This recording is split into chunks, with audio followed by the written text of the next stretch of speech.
Diama, igitondo cy'umugisha. Urakaza neza nanone ku muryango wa Dako Sport Hub YouTube kugeza amakuru sport umunota ku munota na amakuru meza kandi agezweho. Igikombe cy'isi cyamaze kuba kirangira ariko amakuru ya transfer yo ntagararangira, ni menshi cyane ari kugenda zamuka, ari menshi cyane, many updates. Uyu munsi rero tugiye kuganira ku makuru agiye atandukanye. Turaganira ku bita Kone Manu, turaganira ku bita Rodri Cascante, Kuti Romeo ndetse no bita Yan Diomande, Jurgen Klopp ndetse n'andi makuru tugenda tuganiraho cyane, ariko turibuza kuvuga no ku gikombe cy'isi ho gatoya. Icyo nagusaba rero no kubana natwe, ukora subscribe niba utarayikora, usharinga, urayikinga, uduha igitekerezo cyawe ngaha muri comment section. Ikindi ndagusaba kubana natwe 5 kwa 5 umunota wa mbere kugera kwa nyuma, kugira ngo bino biganiro bijye bigenda bikugira akamaro kandi bijye bigenda bikugiraho cyane. Reka rero twanzike duhere ku makuru y'igikombe cy'isi.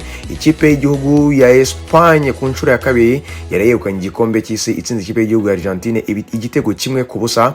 Ferran Torres ku munota w'106 muri extra time. Nuvuga ngo rero ikipe y'igihugu ya Espagne yarayibashije gukora mu nkokora defending champion Argentine. Nanone rero ikipe ya Argentine ibasha gutaha amara masa irimo irarira, ariko nanone mu marira menshi cyane Lionel Messi yari last dance nkuko abenshi babibona. Ikindi kandi ikipe y'igihugu ya Espagne imara gutwara igikombe, Lamine Yamal ku myaka ya 19 yatwaraga igikombe cy'isi yongera kuri ero yari yaratwaye. Uyu ni umukinnyi w'akadasa ukomeje kugenda ukora amateka. Ikindi kandi abasha no guhereza condoléance Lionel Messi nubwo yamaze kuba amutsinda. Rodri Cascante yabaga umukinnyi w'irushanwa ry'igikombe cy'isi. Unai Emery yabaye umugaride w'igikombe cy'isi. Umudefanseri w'umwana wo bita Kubarsi yabaye umwana w'irushanwa ry'igikombe cy'isi. No kuvuga ngo nuko irushanwa ry'igikombe cy'isi ryari igenze. Top scorer ni Kylian Mbappe ndetse akaba na all time top scorer ku bitego bya 20 nabiri hakurikirwa na Lionel Messi bitego 21. Ni ikipe y'igihugu ya Argentine rwose yarushijwe cyane kubera ko possession de balle 35 kuri 35, 0 shot on target, amashots abiri mu mukino wose minota 90 ndetse n'inyongera y'iminota 30, amashot off target rimwe, shot blocked rimwe, ama dangerous attack 20. Ariko nanone tugiye ku cyo bita big chance created ni 0 ku ruhande rwa Argentine, big chance missed 0 nanone. Nuvuga ngo Argentine iri joro rwose yarushijwe cyane, ariko wajya ku ruhande rw'icyo bita amakarita y'umuhondo ndetse n'ikarita y'umutuku, amakarita y'umuhondo agera kuri 5 ndetse n'ikarita y'umutuku ya Enzo Fernandez ku mugoroba washize. Ikipe yita Espagne nta karita y'umuhondo, nta karita y'umutuku. Espagne yari ku rwego rwo hejuru. Toni Kroos wasoje avuga ngo umupira uratsinze. Ese nawe niko wabibonye mu gikombe cy'isi uko byaraye bigenze? Rero nuko byagenze ubu ngubu. Rero igikombe cy'isi kigiye akadomo, ariko nanone na makuru menshi cyane y'ama transfer tugiye guhera. Ya mbere naheraho nuko nkuko maze iminsi mbibabwira ko Jurgen Klopp agiye gufata akazi mu ikipe y'igihugu y'Abadage imyaka 4 kugeza 2030. Jurgen Klopp atoza UEFA Nation, Jurgen Klopp atoza iyo bita Euro, Jurgen Klopp atoza n'igikombe cy'isi cya 2030. Jurgen Klopp yamaze kuba afata akazi mu ikipe y'igihugu y'Abadage. Congratulations rero Jurgen Klopp kugaruka umupira w'amaguru nyuma y'imyaka itari mikeya yarabaye akwitinzeho gatoya.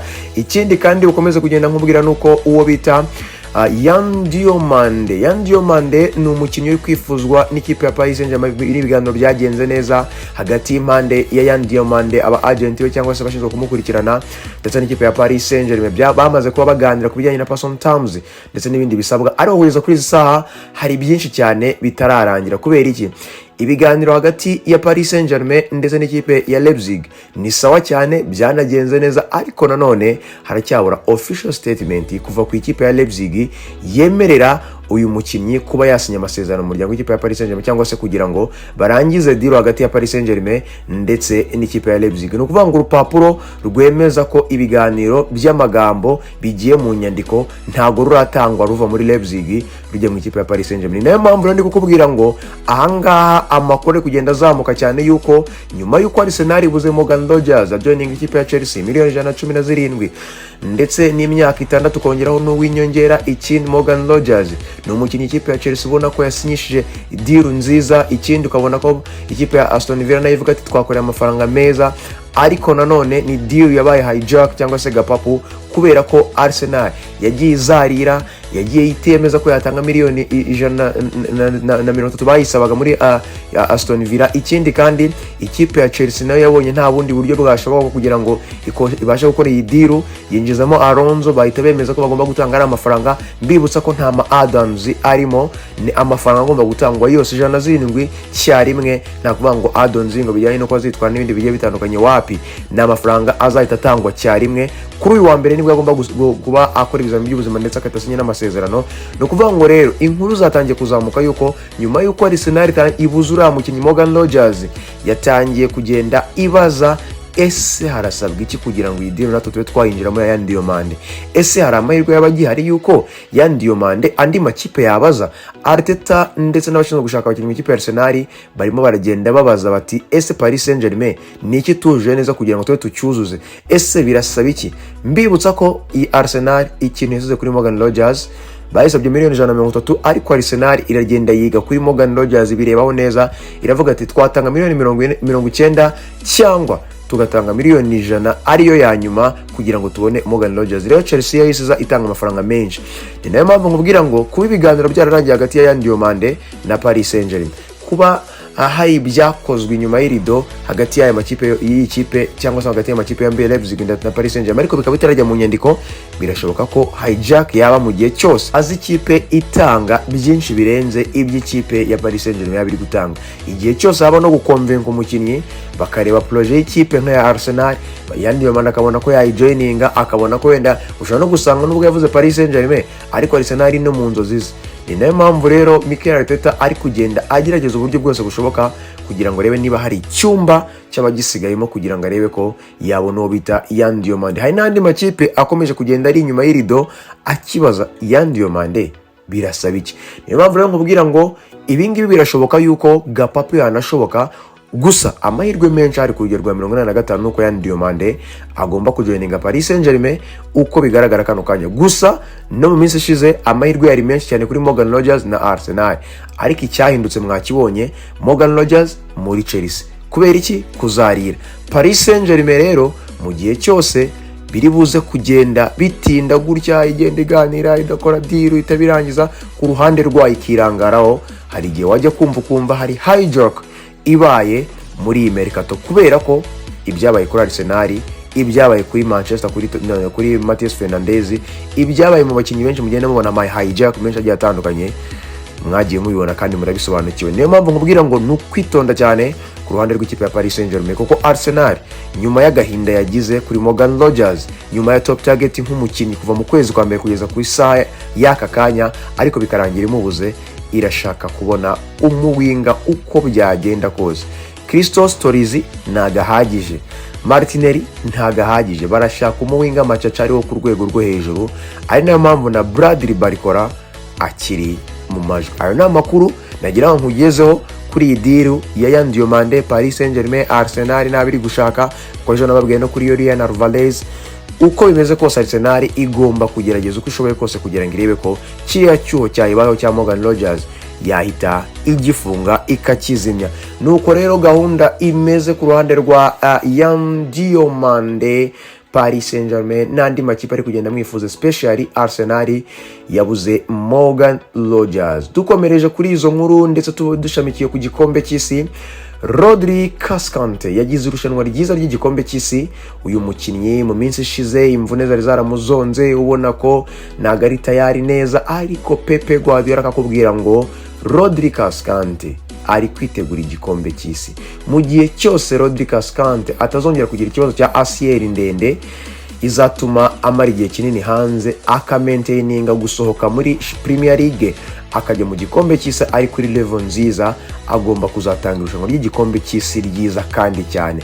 Ni nako byagenze. Buriya Pepe Guardiola ni genius, areba kure kandi azi kureba umukinnyi w'inkingi ya mwambaye. Nanjye mpamyanya nabemeza ko mu mupira w'amaguru muri mediane, buretse ku mvune yaba yaragize, Rodri Cascante ni umumediateri mwiza ushobora gutuma n'abandi bamediateri beza bagaragara mu gihe ari muri uburyo bwe bwiza cyangwa nta bibazo by'imvura afite. Rodri Cascante ndahamyanya n'umutima wanjye ko cyangwa se on my view niwe mu mediateri wa mbere kugeza kuri isaha muri uyu mupira w'amaguru mwiza kuri uriya mwanya we. Nicyo kintu nge nabasha kuvuga. So Rodri Cascante rero murabizi neza ko ikipe ya Manchester City irimo iramubwira uti turagukubita amasezerano mashyashya ari ku meza, igikombe cy'isi kirarangiye. Rodri Cascante yagiye nta kintu abivuzeho ko yarababwiye ko umuryango we bazaganira arebe n'izindi options zishoboka, ariko ikigaragara cyo yifuzaga kuba yajya kugerageza chapitre nshyashya.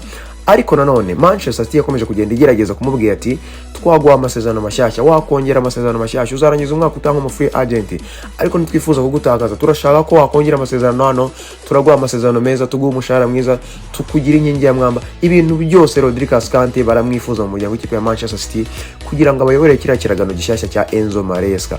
Ni ukuvuga ngo kugeza kuri sare igikombe cy'isi kirarangiye, hategejwe kumenya ko ari buze kugenda akongera amasezerano mu muryango w'ikipe ya Manchester City. Gusa hari ibiganiro bikomeje kugenda bizamuka mu binyamakuru bigiye bitandukanye, The Athletics, El Chiringuito n'ibindi binyamakuru byinshi bigiye bitandukanye birimo biravuga yuko Real Madrid ikomeje kugenda ireba uko byagenda. Gusa kugeza kuri saha Real Madrid na Manchester City nta biganiro kuri Rodri Cascante byari byabo.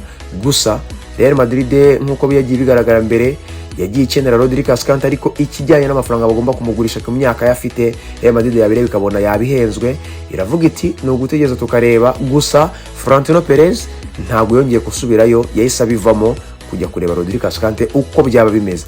Ni ukuvuga kugeza kuri izi saha ntabwo biba byari byakarangiye, diru zigenda zihinduka muri transfer. Ariko kugeza kuri izi saha Florentino Perez nta biganiro na Rodri Cascante, nta biganiro na Manchester City, ndetse nta n'ikintu kiri guhapeninga hagati yabo. Gusa niba mwarabonye Bernardo Silva yatangiye atavugwa muri Real Madrid, ariko Jose Mourinho agiyeyo diri itirangira. Why not Jose Mourinho atavuga ati Rodri Cascante ndamukeneye kugira ngo aze kumfasha muri mediane, kandi Real Madrid ikahita ibyumva ikahita ikora deal. Ikintu gitegerejwe rero ni iki: Rodri Cascante ategereje gusinya kontra muri Manchester City, akabitekerezaho nyuma y'igikombe cy'isi kizagize no kugitwara no kuba umukinnyi w'igikombe cy'isi nk'irushanwa. Abavuga ngo yabaye umukinnyi wa Euro gusa ngo baramwibiye, no mu gikombe cy'isi baramwibiye. Uwakurikiranye imibare, Rodri Cascante si yagize irushanwa ryiza, si yakinnye neza, si uwemeranya n'abamugize umukinnyi w'igikombe cy'isi ko ari umukinnyi w'igikombe cy'isi.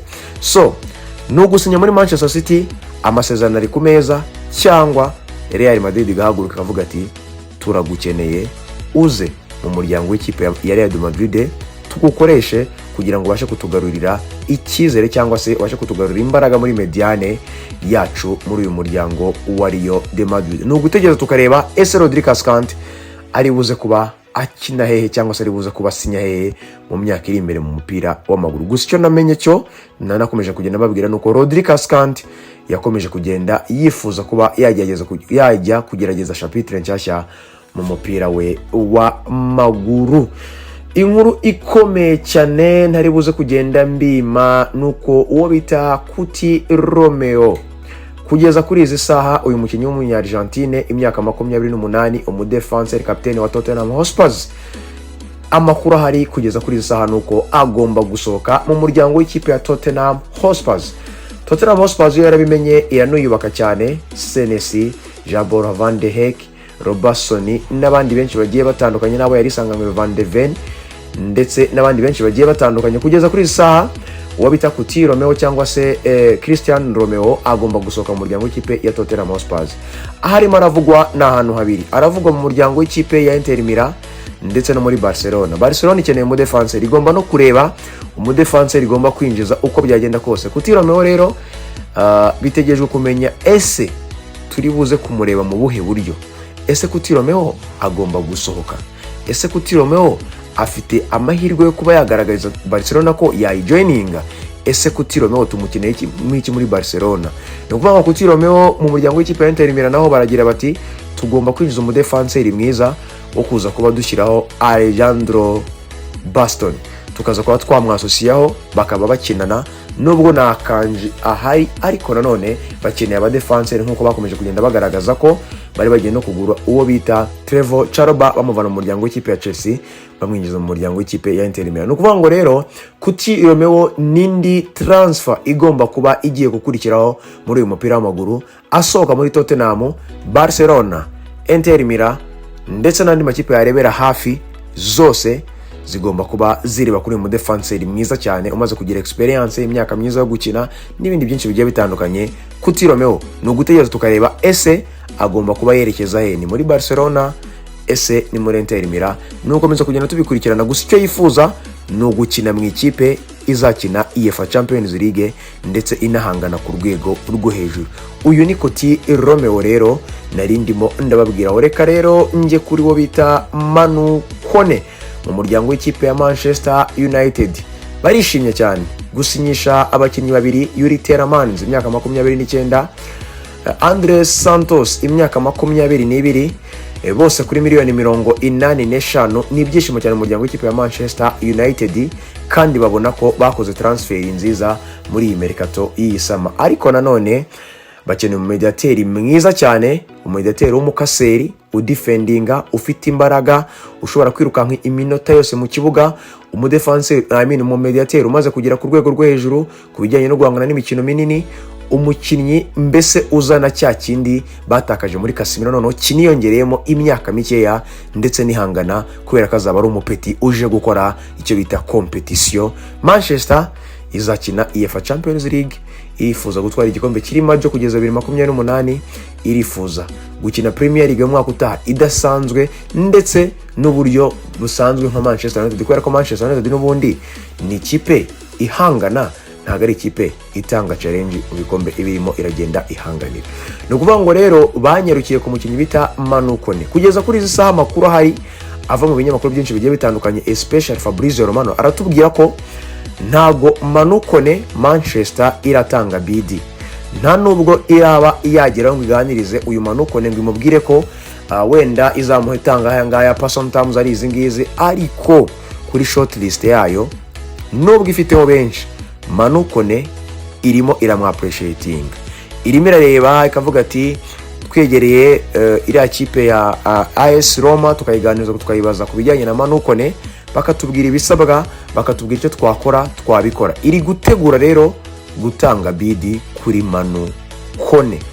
No kuvuga ngo kugeza kuri saha nta biganiro hagati y'amakipe yombi, nta official bidi ndetse na proposal iratangwa, ariko kuri shortlist y'abakinnyi igomba kwinjiza muri ya mediane Manu Kone ni umediateri mwiza kandi teganya ko ya umediateri wa gatatu, ariko nanone ufite cya kintu cyo kuba umustata, cyo kuba azi gusohora baro, guhangana, kuba umukinnyi w'umurideri, guhangana mu marushanwa manini ndetse no kuza muri Manchester United ahita atanga cya kindi Casemiro yatangaga noneho mu buryo buri Pro Max, bwa buryo nyine Manchester yifuzaga nk'umukinnyi izahita ikoresha ako kanya. Ibyo ngibyo yabyifuzaga muri Chouamini, yabyifuzaga muri Sandro Tonali, ariko yarababuze, bagiye mu yandi makipe. Sandro Tonali muri Tottenham, Real Madrid imuha amasezerano mashyashya yo bita Chouamini y'imyaka 5. Aka kanya rero irimo irabona ko Manu Kone ni terebye cyane, igomba kugenda ikareba ko nyuma y'igikombe cy'isi kirangiye ikareba ko baganira ko cyarangiye. Nanone kandi byakanga Eduardo Camavinga biracyashoboka nayo ko yamurebaho, nubwo Camavinga akomeje kugaragaza ko atifuza gusohoka mu muryango w'ikipe ya Real Madrid. Byose bizaterwa na Eduardo Camavinga mu gihe Manu Kone azababuza, ariko amahirwe menshi arahari yuko Manu Kone agomba kuba yajoininga Manchester United kugeza kuri saha nkuko tugenda tubyakira, nubwo nta biganiro biratangira. Gusa ngo ijisho rya bukuru, ijisho rikomeye cyane ririmo riragenda rireba wo bita Manu Kone, rimutekerezaho kandi rinamwizera ko agomba kujoininga ikipe. Bagomba gutangira ibiganiro cyangwa se bagatangira gutanga bidi bahita banarangiza ibintu. Manu Kone nindi nkuri ikomeje kugenda yitegerezwa mu muryango w'ikipe ya Manchester United. Tukira muri Manchester United rero no kuvuga ngo bita Crescencio Samavire ni umukinnyi ikipe ya Manchester yakomeje kugenda irebaho, ariko ni umukinnyi igomba kurebaho mu gihe cyose Marcus Rashford muri iyi minsi agomba kuba asohotse muri Manchester, akaba yagize ikipe nini imugura imuvana muri Manchester United. Kugeza kuri saha Michael Carrick yahaye welcome back Marcus Rashford mu muryango w'ikipe ya Manchester United, baraza no gutangira na pre-season. Marcus Rashford na kampu ye bamaze kuba babyemera, gusa haramutse habonetse ikipe nini itanga na bid nziza cyangwa se itanga ibyo Manchester United isaba kandi bagahuza, Rashford yasohoka. Ni nabwo Crescencio Samavire yavugwa cyane mu muryango w'ikipe ya Manchester United. Niko ibiganiro bimeze, ariko kugeza ku isaha amakuru ari kuri uyu mugabo Crescencio Samavire nuko ikipe ya Roma yatanze ubusabe bwa miliyoni 40 ndetse na miliyoni 5 z'ama add-ons, miliyoni 45. Ikipe ya West Ham ikabatera utwatsi, ikababwira ko ari makeya cyane, ariko nanone ikipe ya Roma irifuza uyu muwinga, nubwo nanone kandi ko bita Alejandro Garnacho bikomeje kugenda bizamuka cyane. Gusa Manchester ntiravayo, ariko Manchester izagumayo ari uko uwo bita Marcus Rashford hari ikipe nini nkuko Rashford yabyifuje imusohoye mu muryango w'ikipe ya Manchester United kumvikana nayo kuba yamugura. Kugeza kuri saha ntayo, Rashford aracyari mu muryango w'ikipe ya Manchester United. Pre-season ndetse n'ibindi byinshi bigiye bitandukanye hagati y'umwana warezwe n'ikipe ndetse n'ikipe. Ubu ngubu welcome back yarongeye iratangwa ku mutoza Michael Carrick. Ayo rero na makuru ari muri uyu mupira w'amaguru yiganjemo amatransferi. Ndagushimiye cyane aho ugeze kuri uyu munota. Ndagusaba gukora subscribe niba ari bwo bwa mbere, kandi niba utarayikora ndagusaba gusharinga, ndagusaba kuba watanga igitekerezo cyawe kugeza kuri saha. Ikindi ntiwibagirwe gushyiraho likes niba wakomeje gukunda ibyo twakoze. Ndakwibutsa ko ni Dako n'umuhondo mwigi merekere muri bombe Diama. My football is always my life. Na Dako na Rogo. Amakuru ya sport yo nakagaruka. Imana ikomeze kubana nawe. Ciao ciao, icyumweru cyiza, bye bye.